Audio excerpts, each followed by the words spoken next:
La plupart des chrétiens célèbrent traditionnellement leur culte le dimanche. Le culte du dimanche est en partie attribué au sabbatarisme, c'est-à-dire à l'idée qu'un jour de la semaine doit être réservé à l'observance et au culte religieux, comme l'exigent les lois de l'Ancien Testament concernant le sabbat, Exode 28, 31, 12, 18.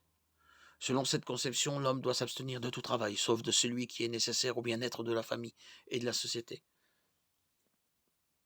Selon cette interprétation de la loi, les exigences de la loi ne peuvent être satisfaites que le jour du sabbat littéral, le septième jour de la semaine, c'est-à-dire le samedi.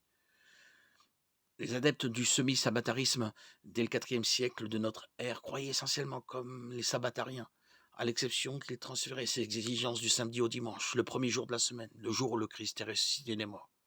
Les théologiens de cette époque, notamment dans l'Église orientale, enseignaient les implications pratiques du sabbat juif et du dimanche chrétien.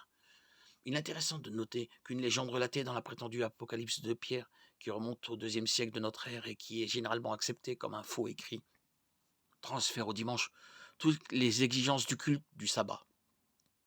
Un homme du nom d'Albertus Magnus a donné de l'élan à ce mouvement croissant, suggérant que le semi-sabbatarianisme soit divisé en deux parties. Le commandement moral d'observer un jour de repos après avoir travaillé les 6 jours précédents et le symbole cérémoniel qui ne s'appliquait qu'aux juifs au sens littéral. Thomas d'Aquin a élevé cette proposition au rang de doctrine officielle de l'Église catholique romaine, ce qui, avec le temps, a également gagné la faveur de nombreux théologiens réformés. L'Écriture ne mentionne jamais de rassemblement particulier de croyants le jour du sabbat, le samedi. Cependant, il existe des passages clairs qui mentionnent le premier jour de la semaine comme étant le dimanche. Par exemple, Acte 27 déclare que le dimanche, nous étions réunis pour rompre le pain. Paul exhorte également les croyants de Corinthe que chacun de vous le dimanche mette de côté chez lui ce qu'il pourra en fonction de ses moyens. 1 Corinthiens 16, 2. Comme Paul désigne cette offrande comme un service dans 2 Corinthiens 9, 12, cette collecte peut avoir été liée au culte dominical de l'Assemblée chrétienne. Historiquement, le dimanche et non le samedi était le jour normal de réunion des chrétiens dans l'Église, et sa pratique remonte au 1er siècle.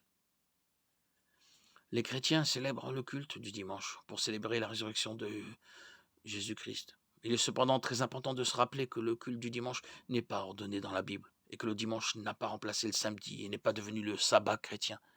Si le Nouveau Testament décrit des chrétiens qui se réunissent et célèbrent le culte le dimanche, il ne dit nulle part que le dimanche a remplacé le samedi comme sabbat. Le point essentiel dans tout cela est que nous ne devons pas limiter notre culte à un jour particulier de la semaine. Nous devons nous reposer dans le Seigneur tous les jours.